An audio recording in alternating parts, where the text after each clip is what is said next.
Last week, Republican Congressman Andy Harris from Massachusetts told CNN that if we cut the National Food Stamp Program, it would actually translate into more money for the hungry. Harris made that claim while defending his party's plans to cut $40 billion from the food stamp program that currently provides assistance to about 46 million American citizens. Harris's argument is that there is so much fraud taking place in the food stamp program that cutting the amount given will reduce that fraud, thereby leaving more money for food for the needy. This argument is completely not true, but it's one that Republicans love to use to demonize social programs. They pull out that fraud boogeyman every chance they get. Republicans like Harris say that the fraud rate for food stamps is 10%, when in reality it's close to about 3% and falling. But this issue really has nothing to do with food stamps or fraud. It's about the continued attack on the poor. The Republican Party has become a heartless, soulless entity that could not care less about the 50 million Americans who go hungry every day, or the 11 million people who can't find a job, or the 48 million Americans who currently have no health insurance coverage at all. The Republicans have fought and continue to fight every single effort aimed at helping the less fortunate. So we end up with higher poverty rates, higher infant mortality rates, and higher rates of cancer than the rest of the industrialized world, and all of these problems could be fixed, but the Republican Party says no.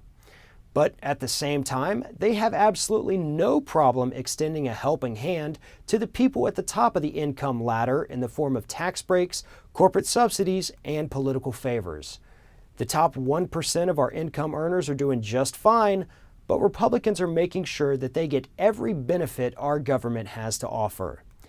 If the Republicans really want to rein in government handouts, then they should look at their campaign donors, because even though they aren't struggling, even though they aren't going hungry, and even though they don't need it, the top 1% of income earners are sucking trillions of dollars from our government in the form of corporate welfare every year. Joining me now to talk about the corporate welfare being handed out to the 1% is attorney Howard Nations.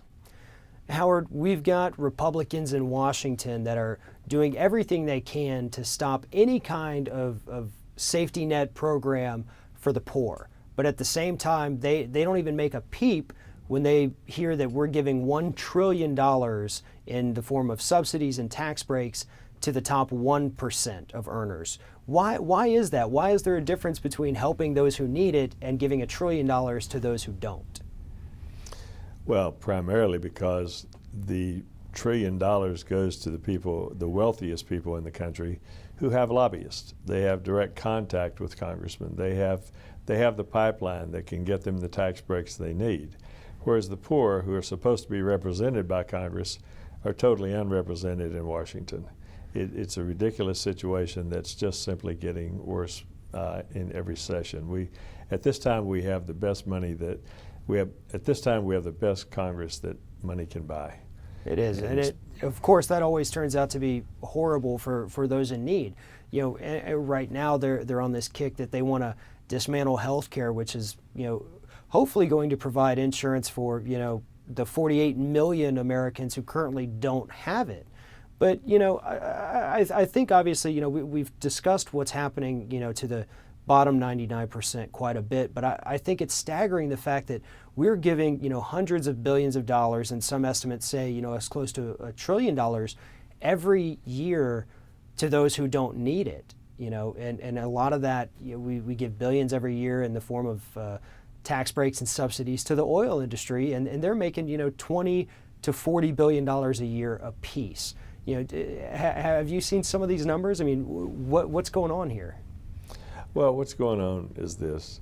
We have two classes in this country. We have the super rich and we have the rest of us. And the super rich are putting money away faster than they can even keep up with it. And they're buying more and more influence in Congress as they go. The fact is that the super rich have the influence in Congress to get individual tax bills passed, to get every kind of tax bill there is. You know, they talk about the deficit all the time, and this is supposedly being done to control the deficit. The fact of the matter is that there are two ways to control the deficit. One is by reducing government spending. The other is by increasing government income. The way to increase government income is through taxation. Yet reducing government spending is the route they choose. And since the sequester debacle, we've lost 900,000 jobs. We're going to lose 1.6 million through 2014. They've reduced food stamps for the hungry, aid for orphan children, Head Start programs for the poor children, and they've just attacked the elderly left and right on entitlements. And now they're trying to force yet another debt crisis on us, which actually doesn't exist. Because the fact is, the deficit is $640 billion. It's reduced by more than 50% since Bush left office. And this is the fastest reduction of deficit since World War II. Yet the cry is, we've got to cut entitlements, we've got to cut jobs, and it's a big lie. It's a very big lie. Well, the fact is, too, if you were to ask Americans how having a high deficit affects them, they don't know. They can't answer that. The deficit is just this giant boogeyman used by the Republicans to scare people. And at the same time, they want us to forget that they're the ones who ran it up so high. I mean, let's not forget, when Bush came into office, there was a projected surplus because Clinton wasn't afraid to, raise some tax rates. And corporate profits still went through the roof. I mean, they understand that, you can pay more to the government, but paying more to the government translates into the government spending more. That translates into, money for the needy, which gets spent, which helps it. It's a cycle that perpetuates itself in a good way. But right now we have a cycle where the wealthy 1% give money to Congress to give them more money, which gives them more money to give money back to Congress. So we're in the wrong cycle right now. And I don't know how we break that. I don't know how we overcome this, flood of corporate money that in coming months could actually get much worse. Well, it is getting much worse. A report just came out from the National Priorities Project saying that there will be $1 trillion in tax benefits in 2013, mostly going to the wealthy. That could be, if they're so concerned about the deficit, you could be collecting a large portion of that money and applying it to the deficit. The deficit is $640 billion. They're talking about $1 trillion in the tax benefits in this year alone. The Congressional Budget Office says 10 major tax breaks totaling more than $750 billion in tax savings will take place in 2013, and which obviously heavily favor the top income earners. 127 billion of it is going to the top 1%. But listen to this one. Among the upper 1%, there are 1.2 million people in the upper 1% who will pay no taxes this year. None. That's absurd. That is absolutely unbelievable. But again, as we've talked about, that's not an accident. That is the result of their, $1 million lobbyists, their $1 million PR scams, these super PACs that they create. This is the result. This is the post-Citizens United America. And with this upcoming McCutcheon case before the Supreme Court, we could be looking at a country where the bottom 99% don't have a say at all. I mean, arguably they don't have a say now, but things are likely to get a lot worse before they get better. And later on in the show, we're going to be talking about this populist uprising that appears to be happening. It toppled Larry Summers. It toppled this whole Syrian war that we almost started. Real quick, do you think that the situation will get worse before it gets better, or do you think there's a movement to make things right now? Well, the situation is going to get worse before it gets better, because right now there's a lot of money being spent to perpetuate the lie that we have an emergency deficit situation that has to be controlled by cutting benefits, cutting entitlements. And this entire thing is not happening by chance. It's a massively funded PR campaign. It's designed to convince people of these lies.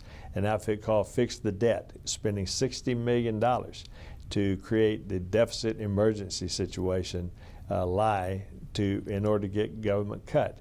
A Wall Street billionaire named Pete Peterson spending $1 billion to convince people that there's a big deficit emergency and we need to cut the size of government.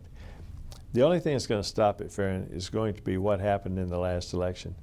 You're going to have the public stand up and vote against the people like the Koch brothers who put $250 million into the last election, the Sunlight Foundation, who's 1% of the top 1%, who funded a large portion of the election, Karl Rove and his group. That whole group together put $500 million into the election, and as a result of the public's perception of what they were doing, they elected virtually no one. They lost almost all their money. They lost almost all their investment, and that's what's going to have to happen. It's going to have to be the public standing up and recognizing who's being supported by these big billionaires who are trying to buy elections and voting against them. That's going to have to happen because it's for sure the Congress that they're supporting with their big contributions is going to do nothing about it. Well, the public is going to have their chance again in 13 months in the 2014 midterm elections, so let's hope they stand up. You're absolutely right. Howard, thank you so much for joining me today.